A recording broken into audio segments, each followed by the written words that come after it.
Habíamos quedado que hoy íbamos a trabajar esos dos sueños para poder ejemplificar lo que estuvimos trabajando hasta ahora, ¿no?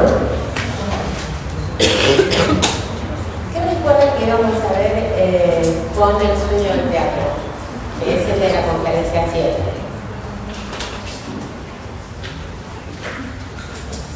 ¿Qué nos va a mostrar? ¿Para qué? No se trata de un análisis de un sueño totalmente completo, de hecho Freud mismo lo dice, incluso más adelante él va tomando algunos otros elementos que surgieron a partir de ese sueño, ¿sí? Que no están en esa conferencia, pero efectivamente en esa conferencia lo que Freud quiere poner de ejemplificar y poner de relieve es lo que vino trabajando teóricamente hasta ahí, que vimos la semana pasada, ¿sí? Que el sueño es un sustituto, que el sueño es un sustituto desfigurado, efectivamente. El trabajo de interpretación tiene que deshacer lo que hizo el trabajo del sueño, tiene que deshacer esa desfiguración, y que hay una relación del sueño como sustituto, el sueño es un relato, es el relato del sueño, el contenido manifiesto, y que hay una relación entre ese contenido manifiesto y pensamientos oníricos recurrentes. ¿Sí? Esto es lo que Freud quiere ejemplificar con este sueño.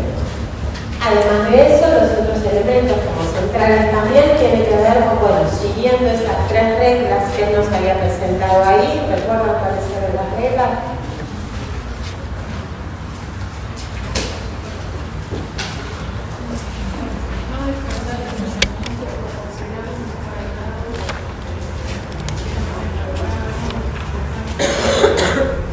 Esa es la regla fundamental para el soñante. ¿Puede repetir, profesora? No, había como dos cuestiones después de esa presentación, efectivamente que había que seguir determinadas reglas. Está muy bien, la compañera comentó justamente por la regla fundamental, ¿sí? Esa una de las reglas para el paciente o para el soñante, ¿sí? Diga todo lo que se le ocurra sin censura previa, es decir, la sujeción a la asociación libre, y por otra parte las reglas que planteaba para el analista, ¿no? No sueña nunca lo que parece querer decir, hay que fragmentarlo, dejar ese despliegue, y que hay que esperar que el inconsciente se instale, ¿sí? O sea, para los dos lados, ciertas reglas y ciertas condiciones para poder ejemplificar el método que le presentó.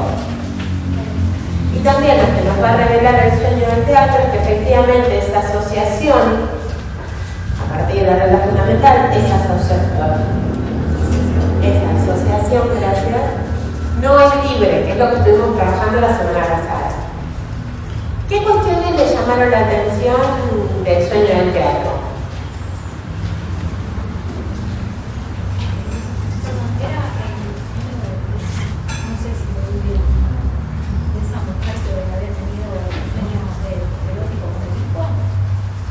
No, ese es, porque estuvieron viendo ese en otro espacio entonces.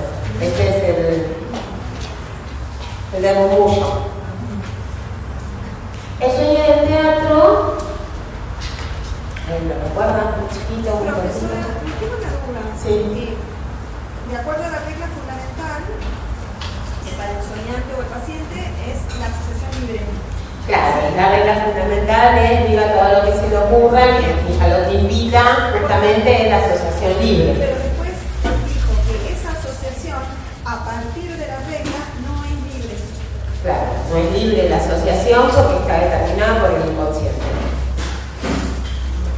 Es libre de la conciencia, es libre de la crítica, es libre de tratar de encontrar un sentido, de tratar de darle una coherencia, tratar de darle un orden yoico. Entonces ¿sí? la regla de la asociación libre es más de decir todo lo que a uno se le ocurre. Es eso, diga todo lo que se le ocurra sin crítica, sin censura previa.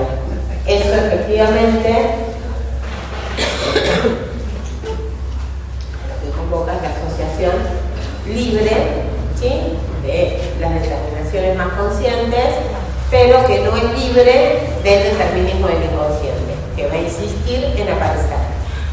Y eso es lo que nos va a ejemplificar el sueño del teatro. ¿no? También lo que nos va a mostrar el sonido del teatro es esto que estuvimos trabajando la semana pasada en relación a qué es lo que, digamos, cuál fue ese elemento, que hay elementos del resto diurno que son perturbadores y elementos que sirven al desplazamiento.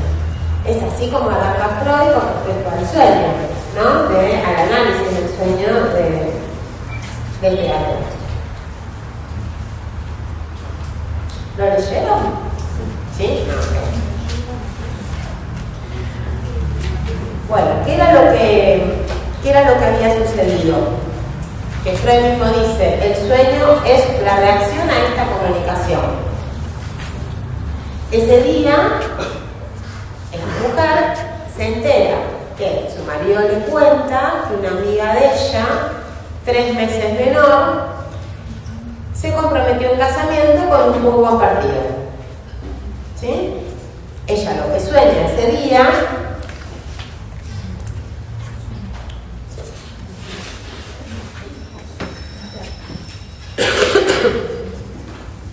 digo, esto no es que Freud lo adivina. Esto la soñante misma comenta que efectivamente, preguntando por las circunstancias, que es algo que ya vimos la otra vez cuando Freud hablaba del informe preliminar, es importante ver en qué contexto es que surge ese sueño, qué fue lo que pasó, para justamente ubicar esta dimensión, ¿sí? ¿A qué viene a responder ese sueño? Como un intento de tramitar algo de lo perturbador de la vida de vigilia, ¿sí? Como una de las dimensiones.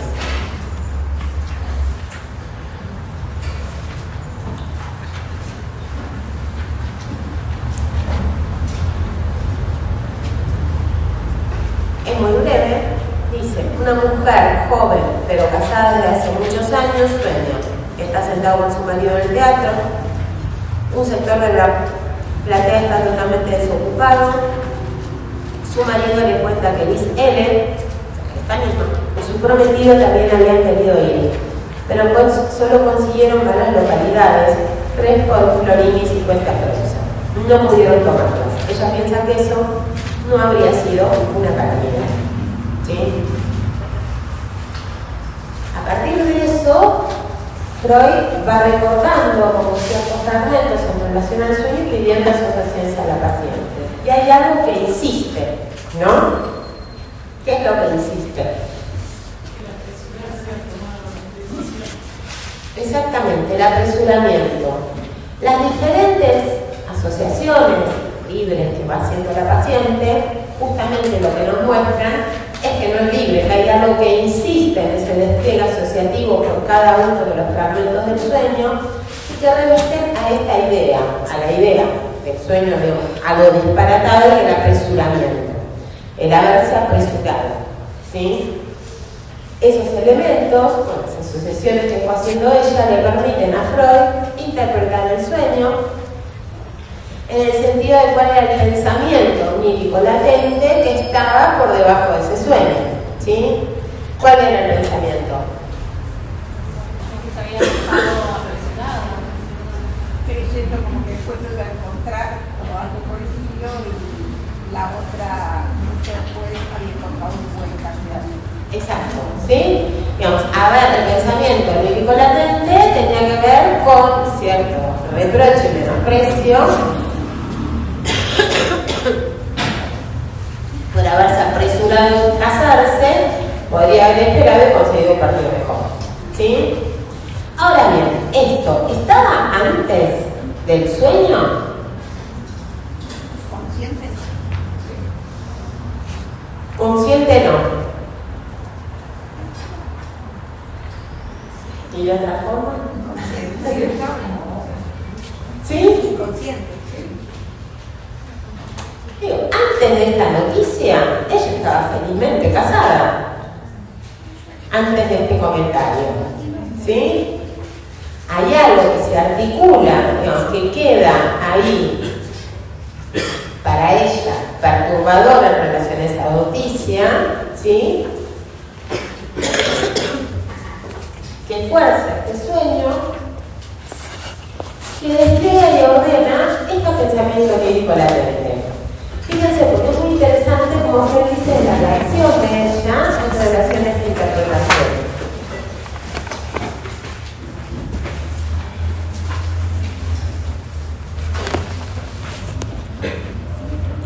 Freud dice, en cuanto al sentido del sueño y la conducta de la soñante hacia él, muchas cosas sorprendentes habría que decir también. Bueno, ella admite, por cierto, la interpretación, pero se asombra de ella. No sabía que despreciara tanto a su marido. Tampoco sabe por qué habría de despreciarlo así.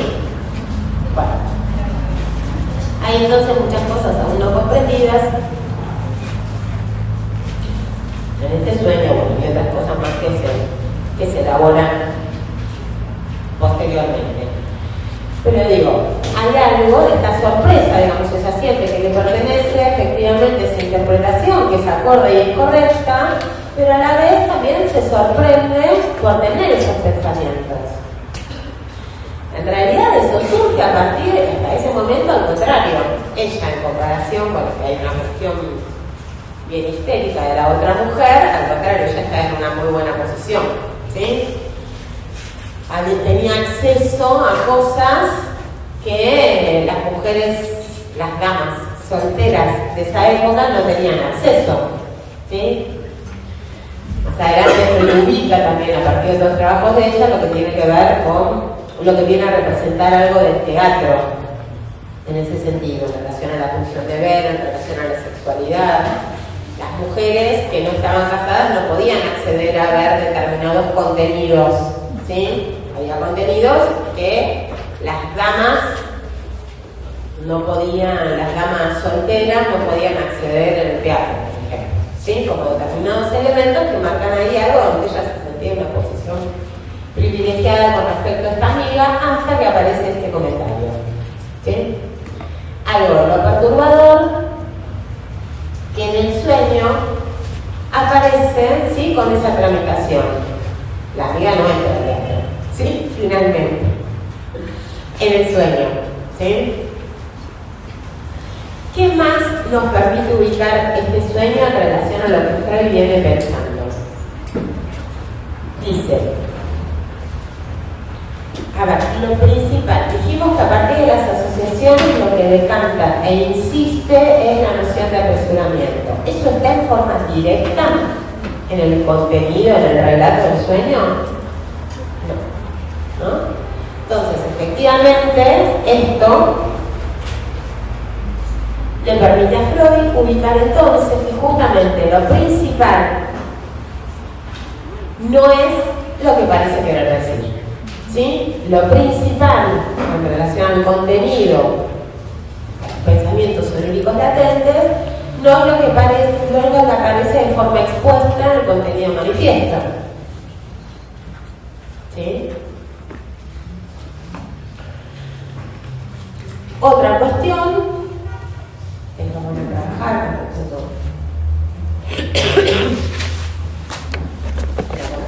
en prácticos, pero tiene que ver cómo se figuran, ¿sí?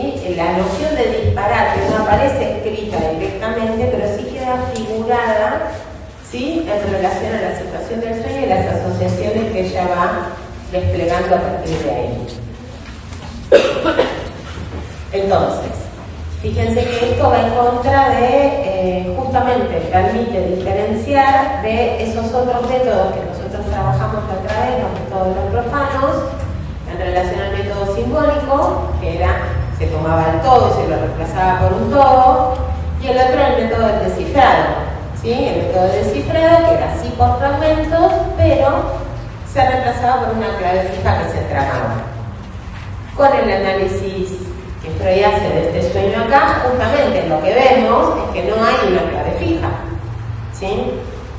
Sino que hay un entramado asociativo que se despliega por parte de la paciente y se puede leer en la insistencia de determinados elementos, que es lo que está verdaderamente ahí en juego,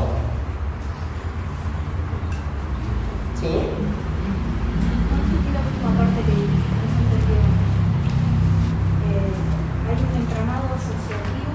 Por parte de la paciente, que permite, a partir de eso, leer aquello que verdaderamente insiste del orden de los pensamientos oníricos latentes.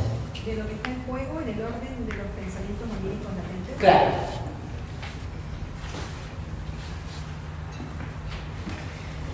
Freud dice, como tercera consideración, dice la relación entre elementos manifiestos y latentes no es simple. No responde en absoluto al tipo que un elemento manifiesto sustituye siempre a uno latente.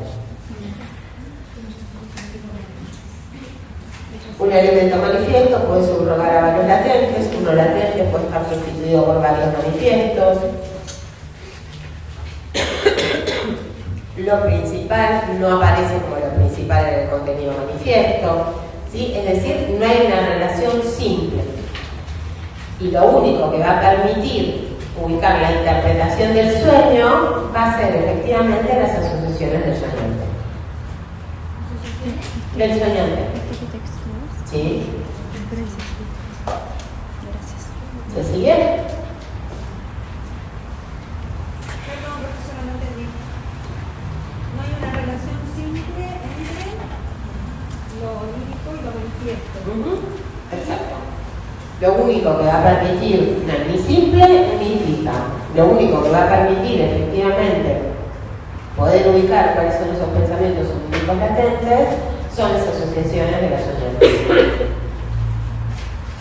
Es lo que nos ejemplifica acá el sueño del teatro. ¿Alguna duda con esto?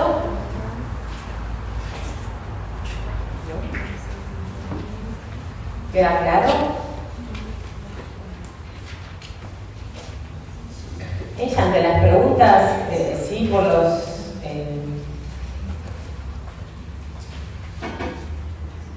por el valor, por Florín 50 Krauser, empieza a desplegar toda la escena de la cuñada, que fue, que se compró las joyas, digo, o sea, hay algo ahí de un despliegue que no tiene que ver con una narración articulada por la vía del sentido, ¿sí?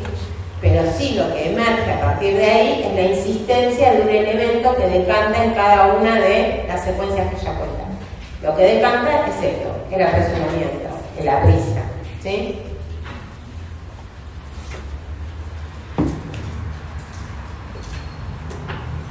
¿Vamos hasta ahí? Bueno, pasamos a Irma. Entonces,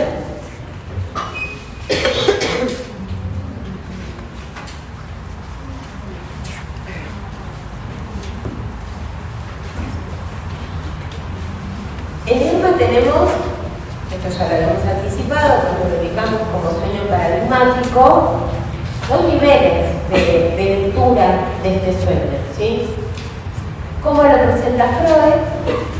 ¿Por qué lo presenta acá en principio? Él lo presenta para mostrar el método que presentó la primera parte que vimos, el método de la interpretación de los sueños, justamente como las asociaciones a partir de tomar fragmentos por fragmentos permiten arribar al sentido que posee ese sueño y a la vez demostrar que en el sueño hay un cumplimiento de deseo. ¿Sí? Nos va a mostrar también en el despliegue asociativo que hace Freud, efectivamente varios de los elementos del trabajo del sueño, hay puestos en acto, esa es una dimensión.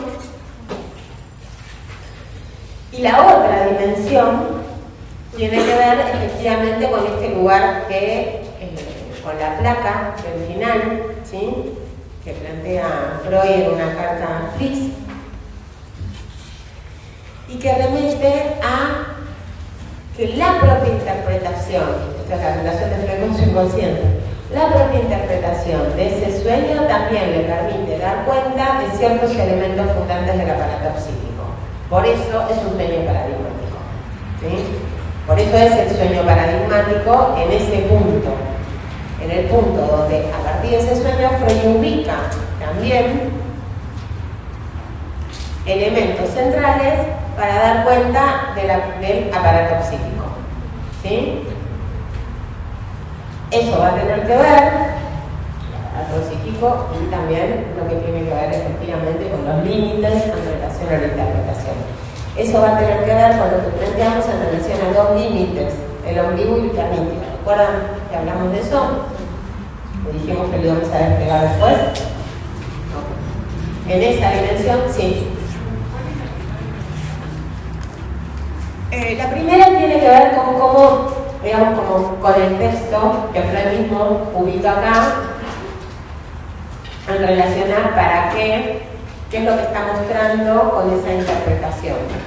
Freud lo que está mostrando con esa interpretación cuando presenta su sueño, recuerden que eso ya lo habíamos trabajado, que es por qué aborda sus sueños, ¿sí? Y no los de la paciente, que él interpreta su sueño para poder mostrar que efectivamente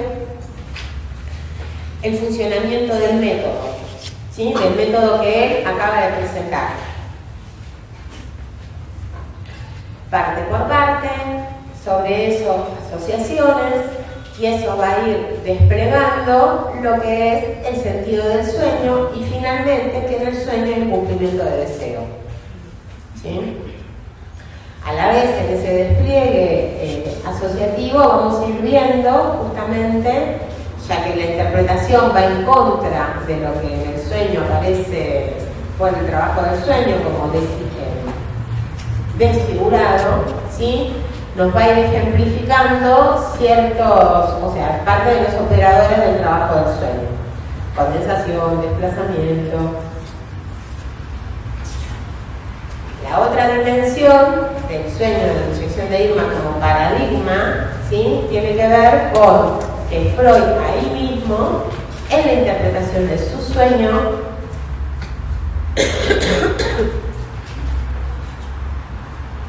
revela elementos centrales para pensar el aparato psíquico.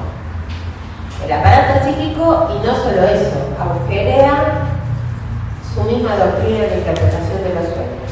En este sueño del capítulo 2. En el inicial, ahí ya mismo está planteando que la interpretación plena no es posible. ¿Sí? Bueno. Vamos a una y después volvemos a la otra.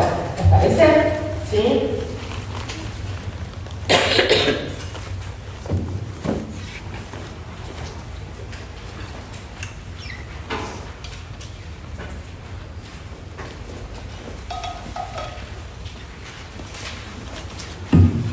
Lo primero que Freud ubica, y que ya lo había dicho, era lo que era el informe preliminar. ¿Sí? El informe preliminar tiene que ver con lo sucedido previamente a que él sueñe. Ahí ya tenemos una pista para pensar en estas dos caras. ¿Previamente a lo que él sueña? Claro.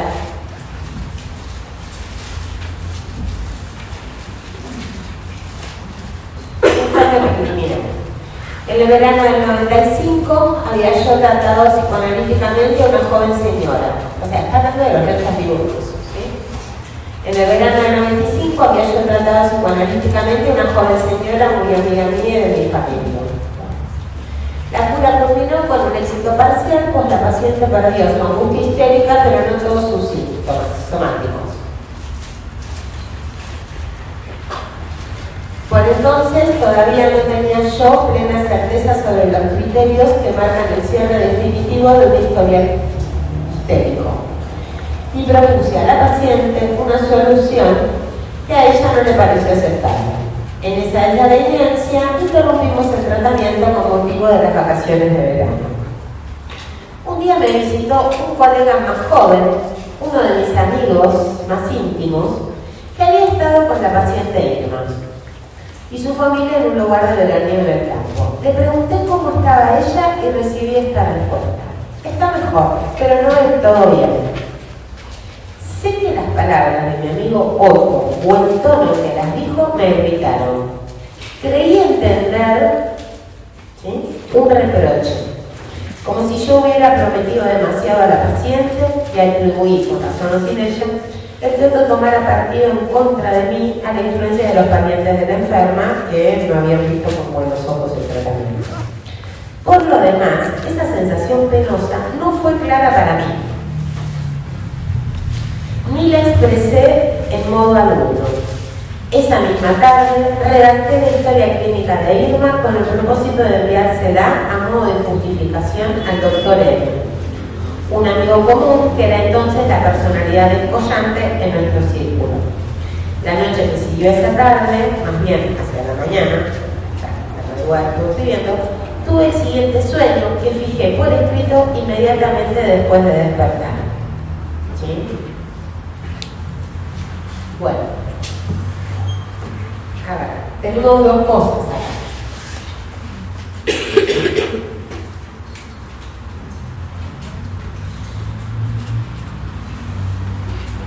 Otto le dice, está mejor pero no del todo bien.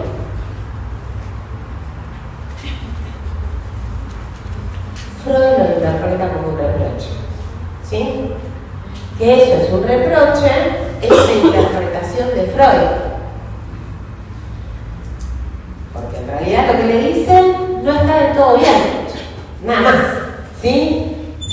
Él, y de hecho lo dice, creía entender un reproche, que ese malestar y esa molestia tampoco la había manifestado en ese momento ni la tuvo consciente, pero sí que rápidamente fue escribir todo el historial para mandárselo a la persona de referencia en el círculo de ellos, ¿sí? Pero este primer elemento es el que después acá Freud toma como a lo que responde el sueño, ¿sí? A ese reproche de Otto. Ya ubicamos que eso es una interpretación de Freud a partir de una preocupación que preexistía en él y que era una preocupación en relación al método, ¿sí? Él tenía una preocupación, recuerden esto es del 95, 96, y nosotros venimos con eso de estudios sobre la histeria, de psicoterapia de la histeria. Había elementos que a Freud ponían a trabajar y claramente dio sus frutos en relación a los límites que ubica acá, pero que lo ponían a trabajar en ese sentido. Había como ciertas dudas con respecto a su método, a la probidad médica, lo nombra él, ¿sí? Con respecto a, por ejemplo, ¿qué estatuto tienen esos pensamientos? ¿Sí? Que emergen, esos pensamientos inconscientes. ¿Qué tratamiento darles a esos pensamientos inconscientes cuando emergen? Recuerden que lo que había sucedido con Elizabeth, ¿sí? Cuando aparece ese pensamiento otro, había habido un recrudecimiento de la enfermedad, lo cual lo había sorprendido a Freud no gratamente. La resistencia ahí sí hizo un uso de guía y de faro en relación a eso, pero ese fenómeno, ¿sí? Por ejemplo, lo había perturbado bastante. Entonces había una preocupación por parte de Freud en relación al método y también en relación a yo levanto el síntoma, pero no curo la capacidad de formar síntomas. O sea, había una preocupación de Freud previa en relación a lo que él mismo estaba fundando, por un lado, ¿sí?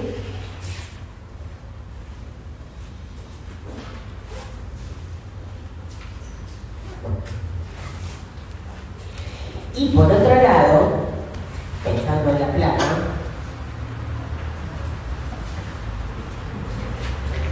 Freud estaba arribando a algo que era muy subversivo para la época, ¿sí? No solo para hablar de la sexualidad, la articulación entre síntoma y sexualidad, sino que Freud estaba planteando en la época de la razón, ¿sí? En la época del ideal de la razón, Freud lo que estaba planteando con la existencia del inconsciente, acá en la interpretación de los sueños, es que uno no es amo en su propia casa, ¿sí? Que uno está determinado por cosas que no sabe.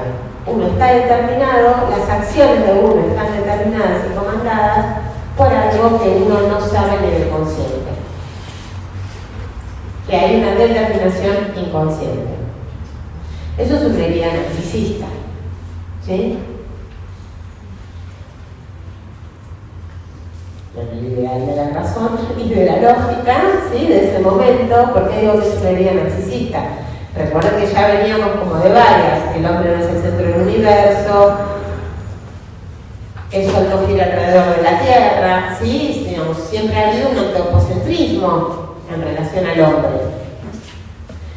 decir que efectivamente las acciones del sujeto están comandadas por algo que es del orden del inconsciente, es una herida narcisista.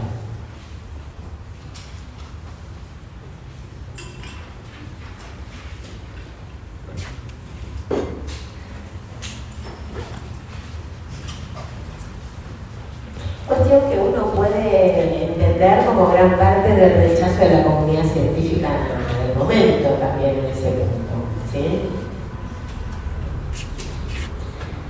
Bueno, Freud ubica en este nivel de análisis, en este primer nivel de análisis de interpretación, efectivamente que ese reproche interpretado por Freud, ¿sí?, es lo que a lo que el sueño responde. ¿Cómo lo trabaja? ¿Sí? ¿Leyeron el sueño? Sí, sí. Lo va separando y analizando por partes. Efectivamente, ¿sí? Primero lo fragmenta, ¿sí? Y busca asociaciones a partir de cada fragmento. Ahí vemos cómo aparecen, por ejemplo, el estímulo, aparecen referencias a los restos diurnos en relación a esta cara de lo que sirve al desplazamiento, porque era... Y el salón estaba articulado al salón para hacer el cumpleaños de la esposa, donde ella también le había dicho que inviten a Irma. Digo, había como elementos de la vigilia recientemente conversado. Ahí tengo jengibre, propóleo, gracias.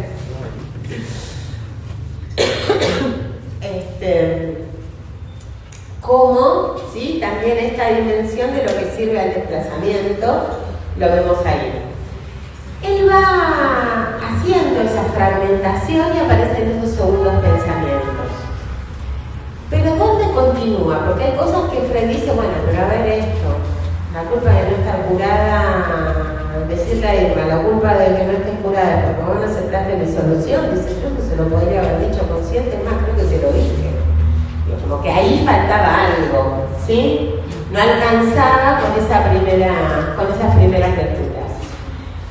Ahí él vuelve a fragmentar, podemos decir, sí, pero en esos puntos en que había elementos que no remitían directamente a Irma. Él supone que efectivamente en ese sueño, para que aparezca Irma, él supone en ese sueño que efectivamente está articulado a ese resto perturbador del día, pero hay algo ahí que no termina, digamos, para él de dar cuenta de todo el trabajo del sueño. Entonces vuelve a fragmentar en esos puntos que no tenían que ver con Irma, ¿sí? ¿Qué es lo que vemos, por ejemplo, en Irma? Freud lo llama imagen de acumulación. En la persona de Irma, ¿quiénes estaban? El paciente. ¿Cómo? El paciente que no pudo atender. Era una amiga. Eso, una amiga de Irma que suponía una histeria y que no lo había ido a consultar a él, encima el doctor M. Breuer. O sea, ha ido a consultar a otro y que le estaba tratando como por una cuestión más orgánica, supuestamente. Esta amiga más inteligente, dice él, que la compara, estaba también en la figura de Irma, estaba una gobernanta, ¿sí? Una gobernanta que vamos a ver un detalle en relación a ella, una gobernanta que después la conecta en relación a su hija también, y estaba la esposa. ¿Qué características Freud pone en estas mujeres? Algo de cierta renuencia, ¿sí? Él las pone como renuentes.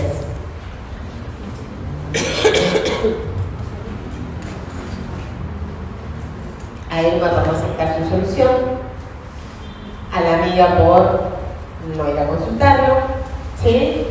Y a su esposa por no aceptar tener relaciones, en definitiva, ¿sí? Como que en ciertos momentos esos dolores aparecieron como cierta excusa Eso se traduce en la llamada pie de página como el enuncio, ¿sí? Donde Freud pone renuencia, ahí es donde dice, hace ese movimiento de abrir la boca, ¿sí? Para que salgan más palabras. El deseo de Freud que era que las histéricas hablen, ¿sí? Veníamos con eso, él quería, y de hecho lo que hizo, las hacía hablar. Es decir, que salgan palabras. Ahí en el sueño, cuando él va a buscar más palabras, ante la supuesta renuencia, en realidad con lo que se encuentra es con el límite. ¿Sí? ¿Qué es lo que encuentra en la garganta?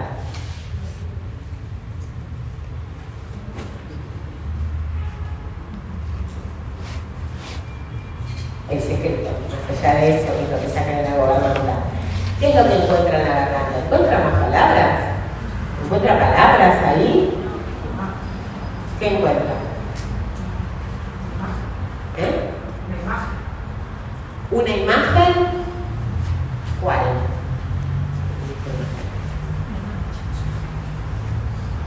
Encuentra manchas blancas, escaras, formaciones rugosas, como cornetes nasales. En lugar de palabras, con lo que se encuentra es con el en vez del cuerpo. ¿Sí? En vez de palabras se encuentra Con con el cuerpo. el en vez del cuerpo, o sea, con el interior, ¿sí? Con el en vez del cuerpo, tanto el cuerpo como imagen unificada del espejo. No es la imagen del espejo. Se encuentra con algo de cierto horror. ¿Sí? Hoy en día están las endoscopías, en aquel momento no, claro está. ¿Sí? ¿Alguien vio alguna de esas imágenes de las endoscopías? ¿Sí? ¿Son lindas? Es algo de lo que no se debe ver, ¿sí? A lo que no es lo que se da a ver, que es la imagen del cuerpo. La imagen del espejo es una imagen unificada, es algo que nos presenta una gesta, ¿sí? Unificada, justamente, la imagen del espejo. Con lo que Freud se encuentra ahí es con algo deforme, algo sin forma. Manchas blancas, escaras, formaciones rugosas como corrientes nasales, dice Freud, ¿sí? Con algo del horror, no de la imagen. Y mucho menos con palabras, ¿sí? No encuentra palabras, sino que encuentra, no hay más palabras. En ese punto, después lo vamos a desarrollar, es donde Freud sitúa la cuestión en relación al ombligo del sueño. ¿Sí? La cuestión en relación al ombligo del sueño. Ahora después lo vamos a desarrollar. Pero sí para dejarlo situado en relación a eso. Donde no hay más, hay algo, ¿sí? No hay más sentido por sacar de ahí. Se encuentra como agujero. Por otra parte, el despliegue, incluso es interesante, el despliegue que Freud después va a hacer en relación a las asociaciones que surgen a partir de esas manchas, lo lleva a ubicar algo del orden del horror y del susto en relación a la posibilidad de la muerte de su hija, ¿sí? A la muerte de una paciente, a la muerte de su amigo, el amigo que se inyecta con cocaína, ¿sí? Hay todo un devenir en relación a esas manchas, donde también lo lleva a la conexión con Fliss, ¿sí? Acá no nombra directamente Fliss, dice un amigo muy querido por mí, que efectivamente es mi interlocutor, con quien yo encuentro confort de mis ideas.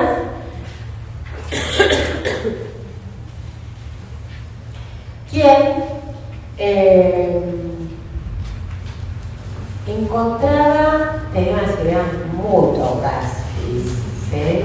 Era un otorrinolaringólogo que tenía unas ideas bastante particulares, una asociación entre los órganos de la nariz y la vagina, ¿sí? Entre los cornetes nasales y la vagina, una cosa medio rara. Eran sus teorías y que lo adjudicaba también a algo de los ciclos de 28 días en las mujeres. Bueno, tenía unas teorías un poco locas que nunca llegaron a demasiado puerto, pero que estaban articuladas en general con estas cuestiones en relación a la sexualidad y los corretes nasales, las formaciones de adrenales. Es decir, hay algo que decanta ahí en relación a muerte y sexualidad, ¿sí? En ese despliegue. En el sueño mismo, es interesante, uno diría, ¿por qué ante ese horror, ¿sí?, de esa deforme, eso sin forma, Freud no despierta? Nosotros hablamos la otra vez en relación a justamente cuando uno se despierta por el sueño, cuando algo no termina de ser velado, ¿no? Cuando hay algo del horror no velado, uno se despierta, que es lo que habíamos hablado en relación a los sueños de angustia.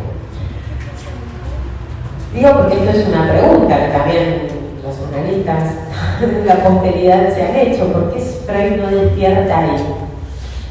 Se ve que su deseo de saber era más profundo en relación a justamente poder continuar y armar una nueva trama. Porque es interesante ahí en el sueño, es como que a partir de la garganta salta otra escena. Es como que cambia, ¿sí? Viene con en una dirección, él solo con ella, y de ahí hace entrar a otros. A prisa llama al doctor M, Leopoldo, Otto, ¿sí? Aparece toda una ramificación nueva.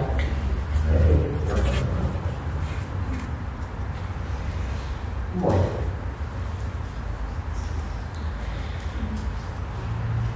Tenemos este doctor M ahí en esa segunda parte, este doctor M que aparece pálido, sin barba, que cojea. Ahí efectivamente Freud ubica también que está en juego en esa misma imagen, a condensar, lo digo para mostrar como algunos ejemplos, a condensada en esa imagen del doctor M, está condensado también su hermano. ¿Cuál es el punto en común? El enojo. ¿Sí? El enojo con ambos por no aceptar su propuesta. Por el enojo con ambos, con el hermano mayor y con el doctor M, por no aceptar su propuesta. Dice Freud, no lo despierta. Pero estamos en los momentos donde Breuer le dice, seguí solo en esta, yo no acepto la cuestión en relación a la sexualidad y los síntomas. ¿Sí? En la histeria.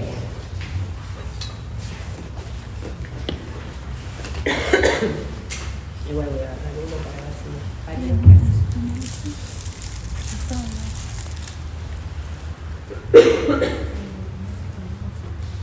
Él dice que está disgustado con ambos. ¿Sí? Ahí hace entrar, les decía, a Otto, a Leopold. Leopold pareciera que figura a Fliss, ¿sí?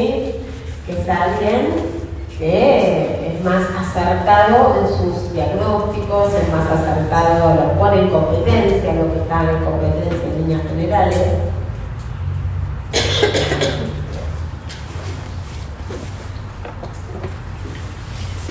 Y aparece esta infiltración, ¿sí? Esta maquinez que termina siendo una infiltración. Y con cierta sorpresa Freud se reconoce ahí, dice, lo siento como él, es mi reuma en relación al otro. ¿Sí? Hay algo ahí de la presencia donde Freud se reconoce ahí mismo, articulado una infiltración y no un cuerpo extraño. No sé si recuerdan con lo que él venía trabajando.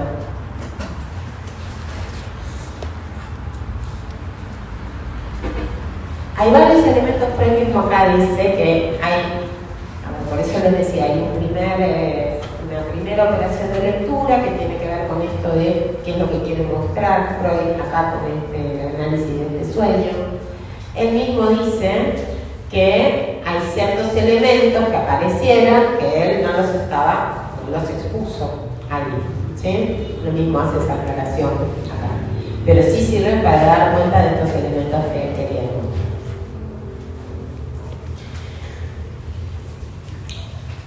El otro elemento central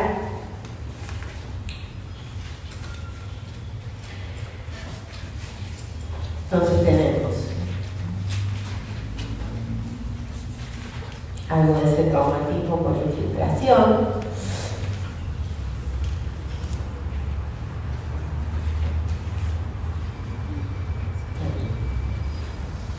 el otro elemento central del sueño es la que continúa, ¿sí?, en estas asociaciones y donde va quedando como Otto, por un lado como culpable, responsable, no sabiendo, ¿sí?, como Freud se cumple en el sueño una venganza contra Irma, contra N y contra Otto, ¿sí?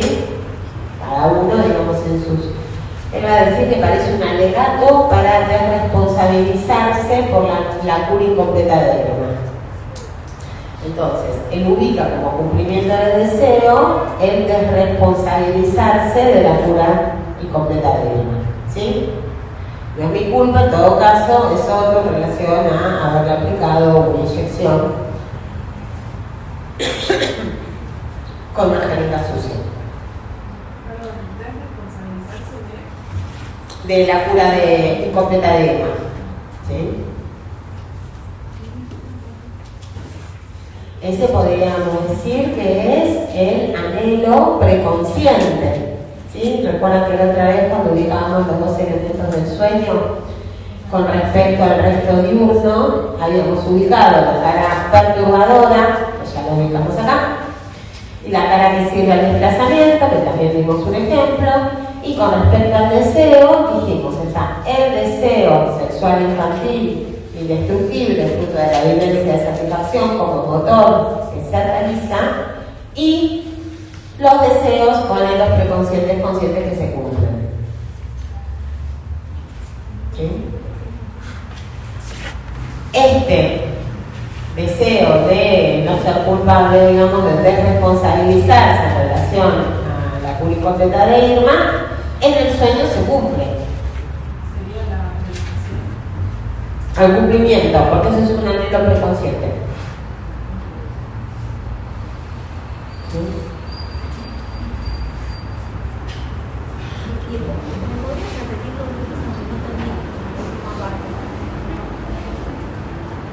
Porque era un anhelo preconsciente. Que cuando habíamos ubicado los dos elementos que componen el sueño, resto diurno y deseo, habíamos dicho dentro del resto diurno las dos caras que ya ejemplificamos, perturbadora y la que sirve al desplazamiento, y del deseo, el deseo inconsciente, que todavía no lo vimos, fruto de la vivencia de satisfacción, indestructible, inmortal, que se realiza, y los deseos o anhelos preconscientes que se cumplen. En este sueño, ese es el deseo preconsciente que se cumple. Y no ser culpable de la enfermedad de Irma.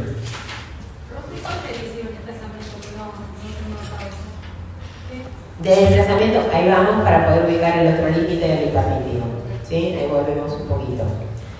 Sí, sí. Vengarse, él también quería como vengarse de Otto por haberlo criticado. ¿Eso es preconsciente también o...? Sí. O sea, La venganza de Irma, de Otto y de Dr. L. De los tres se vengan también. ¿Sí? Ahí en el sueño. Esa es la cara perturbadora de los no tramitados, la parte de la venganza. No. Lo perturbador fue la interpretación de Freud en relación al reproche. Ese fue el elemento perturbador del resto diurno, pero que nosotros ya ubicamos. La interpretación de un reproche vino por otra perturbación previa de Freud, ¿sí? Pero a nivel de esta primera capa, digamos, está en esa dimensión.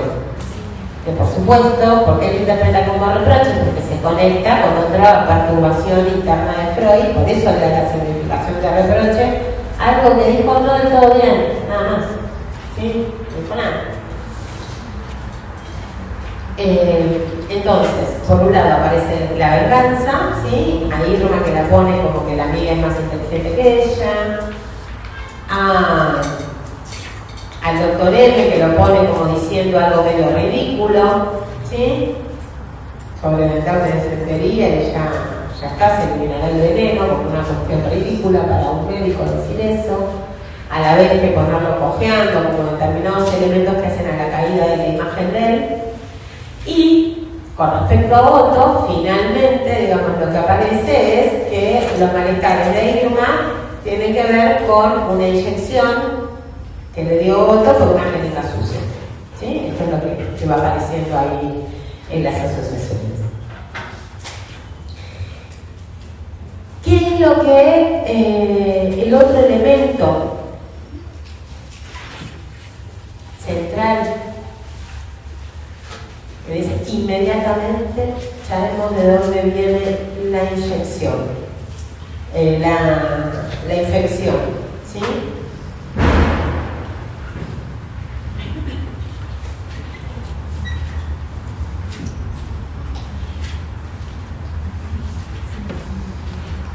Hay otras alusiones donde Freud dice, Freud mismo dice que la última parte del sueño se le presenta como más oscura, ¿sí? Para las asociaciones. Después, por otra parte, también en unos momentos, cuando digamos se acerca más la cuestión en relación al orden de lo sexual, con esto de a pesar del vestido, ahí pone como cierto... No me siento inclinado a penetrar más profundamente en este punto, así como... Disentería, no.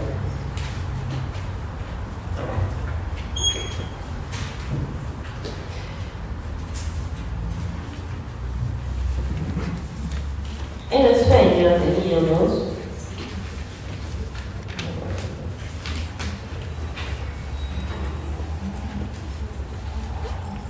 dice, no hace mucho mi amigo Otto, ¿sí? En una ocasión en que ella se sentía mal, le dio una inyección con un preparado de propilo, propileno, ácido propiónico, trimetilamina, cuya fórmula veo ante mí escrita con gruesos caracteres. No se dan esas inyecciones tan a la ligera, es probable también que la jeringa no estuviera limpia, ¿sí? Hay un desplazamiento ahí, propilo, propileno, ácido propiónico, para culminar efectivamente en una fórmula que Freud destaca, que está, él ve la fórmula, no ve trimetilamina, ¿sí? Él ve la fórmula escrita en gruesos caracteres, ¿sí? Hay algo que destaca en relación al resto. A esos elementos que destacan en relación al resto con una intensidad sensorial se los llama hipernítidos, ¿sí? Hipernítidos, hiperrelieve, también dice Freud en algunos textos, pero que remiten a algo que posee un quantum, una intensidad, ¿sí? Distinta al resto. ¿Ese sería el elemento central? El hipernítido.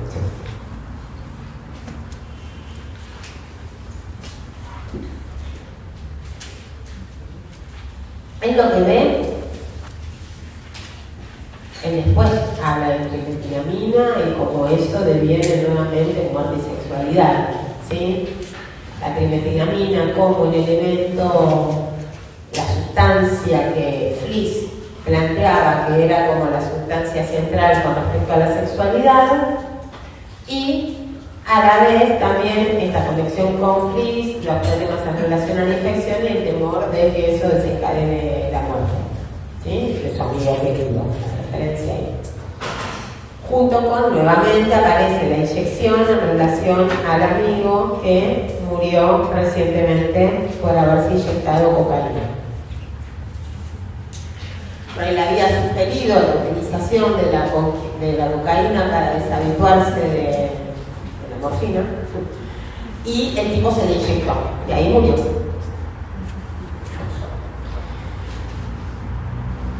Lo importante es ubicar en ese elemento, ¿sí? Lo hipernítido, porque decimos que es el otro límite, ¿sí? Como límite a la interpretación mismo. No es un representante psíquico, hay algo ahí que es una fórmula química.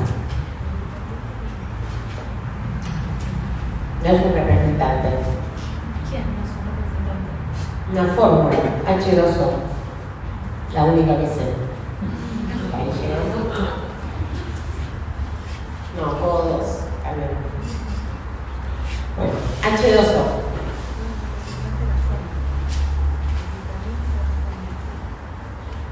¿El hipernítido es la fórmula? El elemento hipernítido para Freud es ver la fórmula en gruesos caracteres. Ese es el elemento hipernítido que aparece en el sueño, ¿sí? No es que toda fórmula es hipernítida, ¿se entiende? Es en ese sueño de Freud, ese es el elemento que destaca por todo el resto, ¿sí? Es un elemento que destaca por su intensidad, ¿sí? Entonces, ¿lo hipernítido nunca es un representante psíquico o en este caso? Lo hipernítido no es un representante psíquico. ¿Por qué? Porque lo que queda revelado, y por eso digamos que sea una fórmula lo que ve, no ve la palabra trimetinamina, ¿sí? Ve una fórmula, no me la acuerdo, creo que era C de 3, una cosa así, ¿sí? Pero ve la fórmula toda desarrollada. Eso no es un representante, una fórmula de la química, ¿sí? Son letras combinadas, ¿no? ¿Y qué es lo que queda revelado? Es una fórmula, ahí va. Por eso no es que es la fórmula de la química. Es efectivamente en ese punto, en ese sueño de Freud, ese es el elemento que destaca por todo el resto. ¿Destaca por qué? Destaca una intensidad sensorial.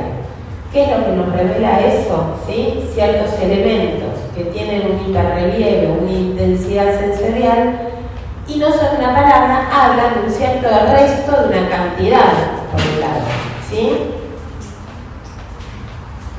Y algo del orden de un elemento alucinatorio, lo más cercano al polo perceptivo, podemos decir, ¿sí? Por la nitidez sensorial, eso es lo que tiene. Tal vez alguna vez tuvieron algún sueño donde hay algo como que muchas veces uno en un sueño ve como si fuera una película, ¿sí? Pero de golpe aparece algo que parece que está ahí, ¿sí? Como esa sensación de realidad, ¿sí? Por eso es hiperrelieve, ¿sí? Hiperintenso. Hay una intensidad sensorial alucinatoria. ¿Siempre es algo que se ve o es algo que se puede sentir también? Es algo que se puede sentir también. De hecho, ustedes van a ver un recuerdo de Freud, justamente un recuerdo infantil de Freud, cuando trabajan ahora recuerdos aburridores, que hay una pregnancia de un olor, del olor al pan, ¿sí? Hay algo ahí donde él siente ese olor. O sea, se puede presentar en diferentes Sentidos, pero tiene una intensidad alucinatoria, en definitiva, ¿sí? Por eso, por ahí la percepción tiene más que ver con esto, con lo que impacta en el cuerpo, con diferentes vías, pero tiene que ver con esa intensidad, con algo del cuerpo, ¿sí? Que no está articulado al representante psíquico. Por eso digo, la fórmula no es un representante psíquico, la fórmula es una fórmula, nomás, no dice más nada, ¿sí? Ahí termina el encadenamiento, pero revela un punto donde ahí no hay más en relación al sentido. H2O es la fórmula del agua. Ahí no sale más nada, ¿sí? Entonces, porque vamos a tener con esto dos líneas y que van a estar vinculadas con lo que les decía de la placa. En una carta a Fliss de 1900, Freud le describe una visita que tuvo después, que a ese mismo lugar donde tuvo el sueño, y dice: ¿crees? Le pregunta, que algún día se colocará en esta casa una placa de mármol con la siguiente inscripción: en esta casa, el 24 de julio de 1895, le fue revelado al doctor Sigmund Freud el secreto de los sueños. Digo, para pensar cuál es ese secreto que efectivamente le fue revelado a Freud. El secreto de los sueños tiene que ver efectivamente con ese límite a la interpretación, con el encuentro, con el ombligo del sueño, la conceptualización, el relevamiento, digamos mejor, el relevamiento como fenómeno del ombligo del sueño y haber destacado ese elemento de esa intensidad sensorial donde ahí no hay más representante psíquico, ¿sí? Que remite algo de un quantum que está presente, que no está articulado al representante psíquico. ¿Qué es lo que nos dice Freud del ombligo? Tenemos dos cuestiones, ¿sí? Piensen que ubicar esto es romper con... A ver, estaba la pregunta en otros textos en relación a la sobreinterpretación, ¿sí? Freud lo que ubica en relación al ombligo es efectivamente ese punto límite al saber, al sentido pleno. En lo que dice que no hay sentido pleno. En ese sentido no hay interpretación total, ¿sí? Él venía con cierta idea de hacer consciente todo lo inconsciente. Lo que encuentra es que hay un límite a eso. Estos son antecedentes para lo que Freud va a plantear cuando conceptualice la relación primaria, pero por ahora él los destaca y los releva, ¿sí? Y dice cosas sobre eso, pero vamos a ver. Fracasa como el ideal de la interpretación plena, o sea, él mismo agujerea su propia teoría ubicando este punto en relación al ombligo, ¿sí? Él dice,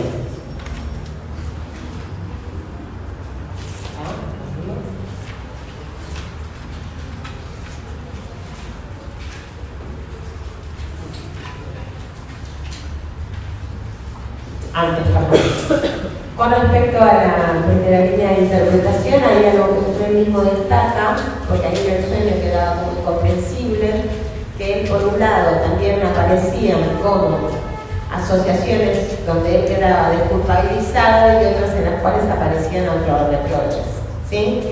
Es lo que señala que efectivamente hay una preocupación por la probidad médica y por el orden de la salud, ¿sí? Como que eso subyacía también ahí en el sueño.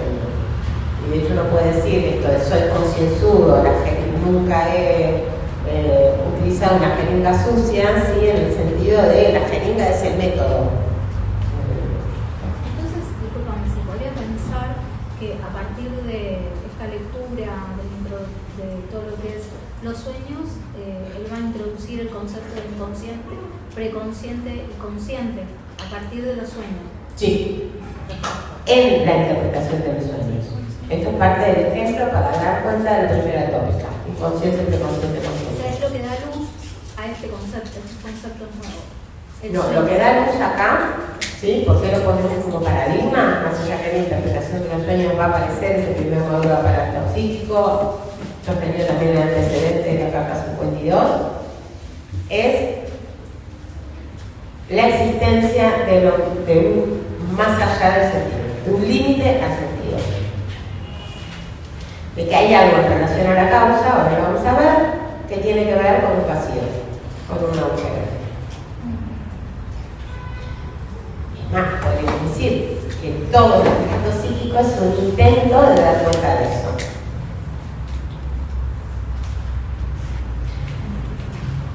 Ahora lo vamos a ver cómo lo dice. En la página 132, cuando dice después la boca se abre bien, ella me contaría más cosas que Irma, es lo que vimos hace un rato. La llamada pie de página dice: todo sueño tiene por lo menos un lugar en el cual es insondable, un ombligo por el que se conecta con lo no conocido. ¿Sí? Un lugar por el que se conecta con lo no conocido. Ni conocido.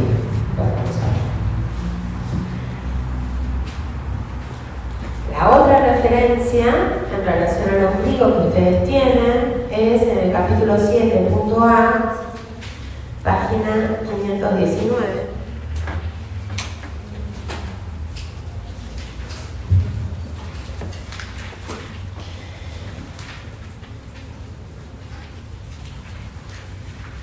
Dice: aún en los sueños mejor interpretados es preciso a menudo dejar un lugar en sombras, porque en la interpretación se observa que de ahí arranca una madeja de pensamientos oníricos que no se deja desenredar, pero que tampoco han hecho otras contribuciones al contenido del sueño.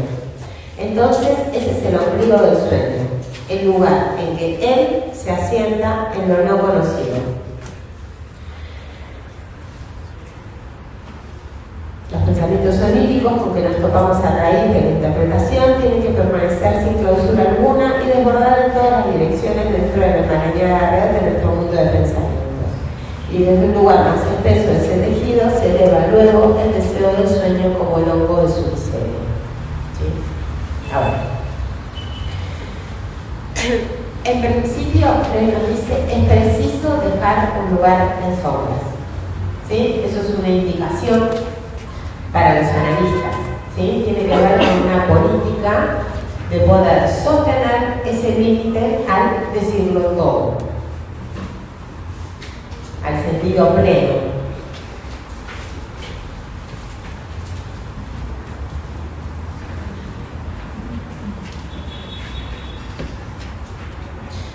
A la vez, también, ¿sí? Nos dice, porque en la interpretación se observa que de ahí arranca, ese lugar de sombras, de ahí arranca una madeja de pensamientos oníricos que no se dejan desenredar, pero que tampoco han hecho otras contribuciones al contenido del sueño. ¿Sí? No han hecho otras contribuciones al contenido del sueño más que ser el motor en relación a eso. Entonces, ese es el ombligo del sueño, el lugar en el que él se asienta en lo no conocido. Hay un lugar de sombras del cual arranca toda una madeja de pensamientos. Si quieren, está la figura en relación a la telaraña. ¿Sí? La telaraña, ¿de dónde parte? De un agujero. ¿Sí? Y de ese agujero salen todas los hilos, ¿sí? Que van a tejer la enmarañada red de la telaraña, ¿sí? De los pensamientos, por decir, en esta línea. Hay algo, tiene ese lugar, ¿sí? Va al lugar de causa, el ombligo de causa del decir. Porque no es posible decirlo todo, es que absolutamente que hablamos. ¿Sí? Hablamos porque hay algo que no podemos llegar a terminar de decir. Cuando uno habla de una experiencia, de un minuto, ¿sí? De una sensación, no te alcanzan las palabras. Generalmente, si uno a eso lo ha impactado mucho y trata de contárselo a otro, termina diciendo, no llego a captar, termina diciendo, tenés que estar ahí o lo tenés que vivir para saberlo, ¿sí? Termina repitiendo eso.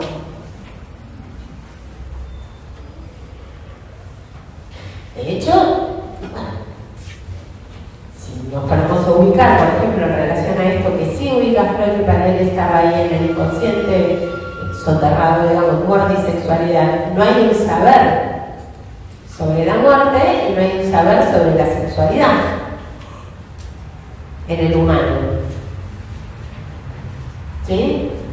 El animal sí, se maneja por instinto. Periodos, ciclos, celos, macho, hembra, y ya está. Sí.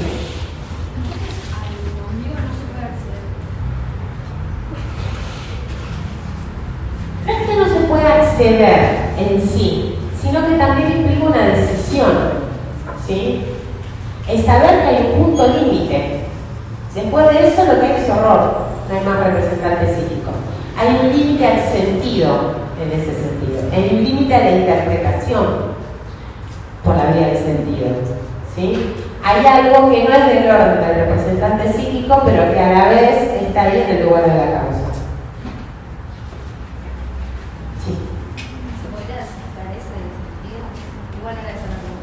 ¿Cómo? ¿Se podría decir que carece de sentido?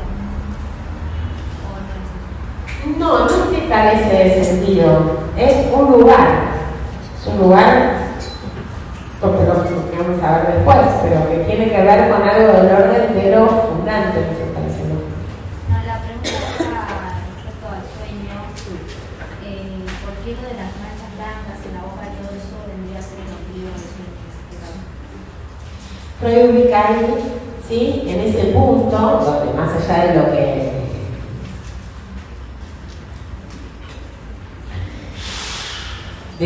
él después interpreta o puede decir, porque hay algo de eso donde él busca más representantes, ¿sí? Lo que aparece no es del orden, es que no hay más representantes, ¿sí?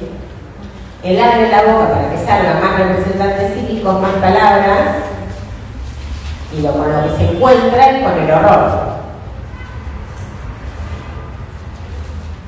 ¿sí? ¿Vamos hasta ahí? Bueno. Entonces tenemos, por un lado, que justamente, ahora después, porque ustedes no vieron Carta 52. Bueno, a ver, después, yo se las voy a dar. Entonces, bueno, ahí vamos a ver cómo poder localizar algo de estos elementos que conforman el límite, digamos, si están en algo de la causa en relación al aparato, a partir de ordenarlas un poco con Carta 52. La otra dimensión que les decía es en relación a lo hiperrígido, ¿sí? El otro límite, lo hiperrígido, vinculado a ese quantum resto funcional, ¿sí? Que Freud nos va a decir varias cuestiones en relación a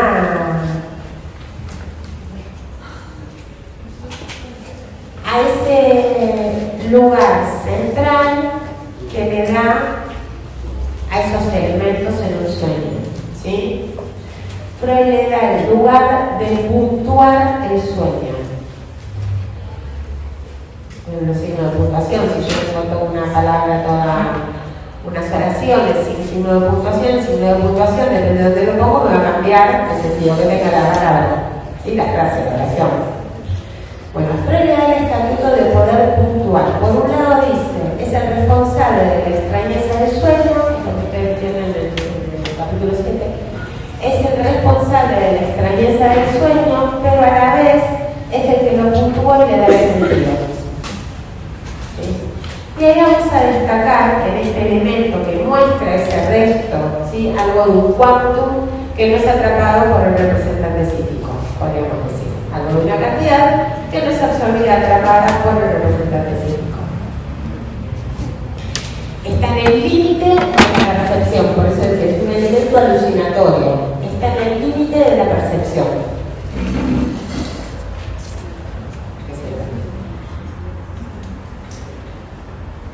Difícil sin cartas emotivas, pero bueno. Es algo que está por fuera del entramado de los representantes psíquicos, ¿sí? Por un lado teníamos, no hay más representantes psíquicos, y por otro lado tenemos una presencia de algo que hay, de una intensidad que no es capturada por el entramado de los representantes psíquicos. Freud, ¿y qué? Es del orden, ¿sí?, de algo más alucinatorio, lo más cercano al polo perceptivo, en un cuerpo, que toca el cuerpo. Freud acá va a hacer una distinción, Freud va a vincular,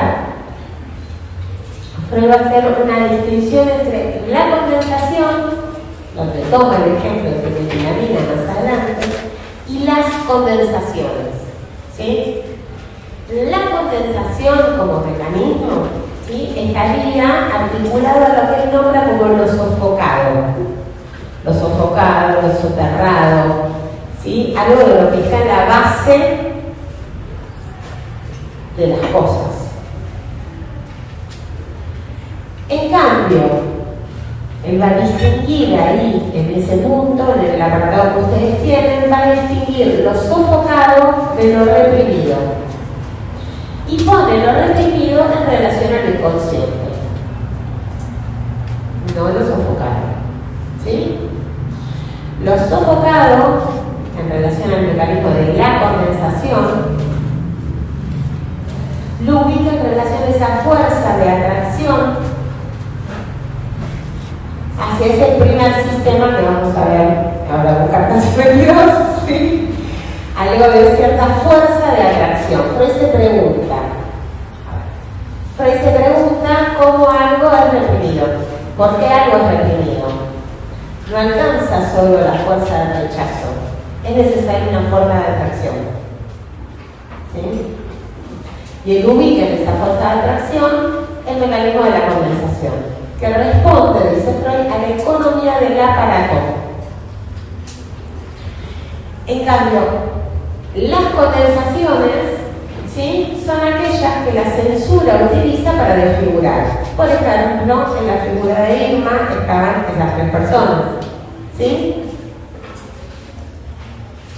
Entonces tenemos la condensación en relación a algo del orden de la economía del aparato, ¿sí?, algo más estructural, y las condensaciones son esos mecanismos por los cuales la censura los utiliza para desfigurar. Por eso ustedes van a encontrar, cuando Freud trabaja en la conferencia 11 sobre la condensación como parte del trabajo del sueño, Freud dice, no es acción directa de la censura, pero la censura se sirve de ella para desfigurar. ¿Sí? No es acción directa de la censura porque responde a la economía del aparato, pero la censura se sirve de ella para desfigurar. Es decir, tenemos la condensación y las condensaciones. La condensación, que va a estar articulada a lo sofocado como una fuerza de atracción, siempre es más en menos, ¿sí? En las condensaciones siempre es más pensamientos oníricos latentes, en menos contenido manifiesto. En una imagen misma teníamos 3 personas, ¿sí?, por ejemplo. Y después tenemos la condensación, ¿sí?, vinculado a esa fuerza y vinculado a lo que Freud nombra como lo sofocado, que lo distingue de lo reprimido. Él está construyendo el aparato psíquico, ¿sí? Las tiene que ver efectivamente más con lo reprimido, porque las condensaciones son los mecanismos que utiliza la censura, están al servicio de la censura para desfigurar en el sueño. Pero eso no es de lo condensado. Eso no sería de lo condensado. Por eso tenemos la condensación como mecanismo que remite algo de la economía del aparato, ¿sí?, vinculado a una fuerza de atracción y vinculado a lo sofocado, ahí en el fondo, lo que está en la base, ¿sí?, de la estructura, y las condensaciones que remiten especialmente a ese trabajo del sueño con operador, donde la censura hace uso de esa fuerza para desfigurar, hace uso de la censura.